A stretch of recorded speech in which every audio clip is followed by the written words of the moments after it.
Thomas is a small blue tank engine that lives at a big station on the island of Sodor.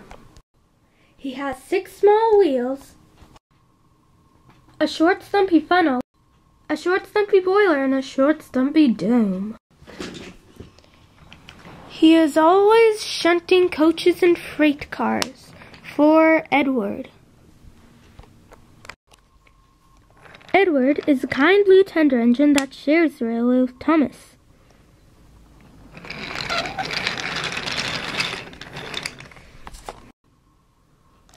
Thomas and Edward are the only 2 engines on the railway, so Thomas shunts everything and Edward pulls them.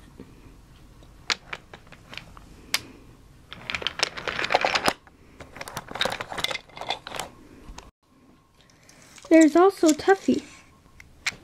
She is a tow truck that sleeps with Thomas and Edward.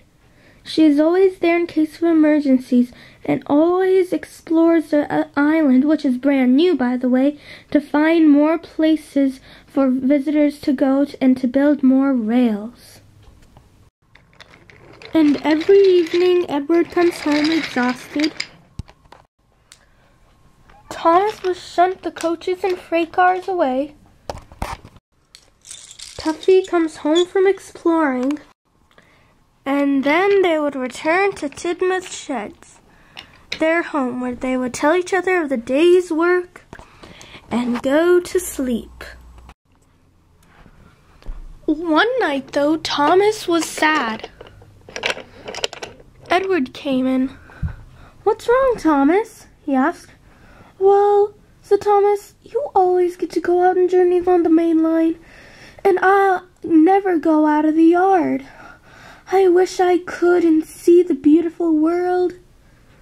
"I see what you mean," said Edward, "but it's not my fault. I never said it was, but... Oh, as driver, we can switch jobs tomorrow." "Okay," said Edward, and they went to sleep. The next morning, Edward and Thomas talked to their drivers, and when they said yes, Thomas ran off happily to the station.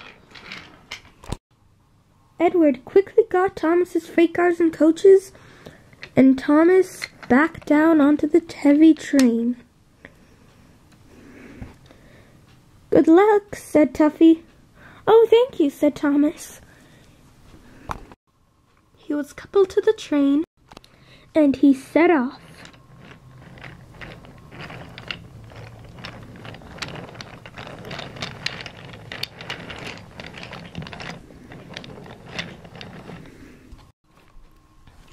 Thomas started out slow at first, but eventually he started to gain speed. Up ahead, Thomas saw something red blocking his way. He wanted to charge at it, but his driver applied the brakes. "It's a signal," said his driver. "It's to keep us out of danger." The signal changed to green, and Thomas was off through the tunnel.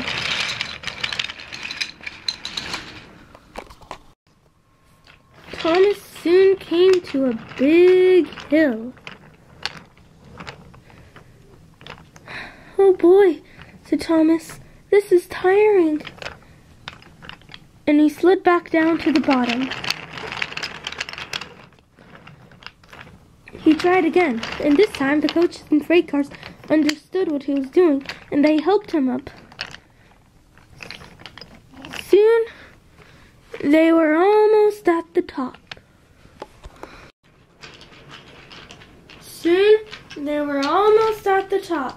Yippee, yippee! The coaches knew exactly when to stop pushing, but the freight cars, who were very, very silly, didn't, and they pushed Thomas all the way down the hill. "Oh no," said Thomas, "help!" "Ah," said Thomas as he swerved past the yard. "What was that?"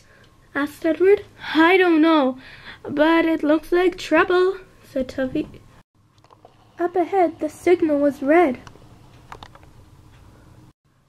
The points had been jammed into a siding, and it was a siding without buffers at the end. Thomas and his driver saw this too, but they couldn't stop in time and crashed right through the signal.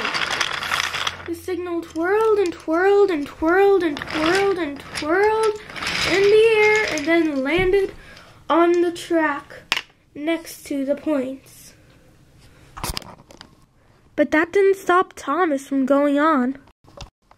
Thomas swerved into the siren around the sharp bend. He rattled through the railing and broke the level crossing.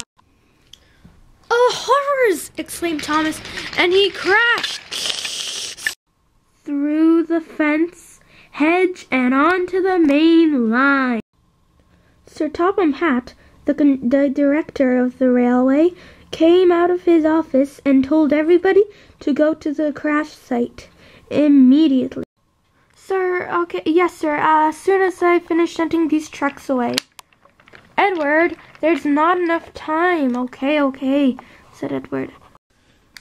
Edward and Tuffy soon arrived. "Oh my God," said Edward. "What happened here?" Sir Topham Hatt got out and examined the mess. He told Edward to take away the coaches and the remaining freight cars, and he told Tuffy to clean up the mess. That night, Edward was taking on water. He felt bad because it was his idea for him and Thomas to swap jobs, and Thomas had crashed, so he felt as though it was his fault. He went to the sheds.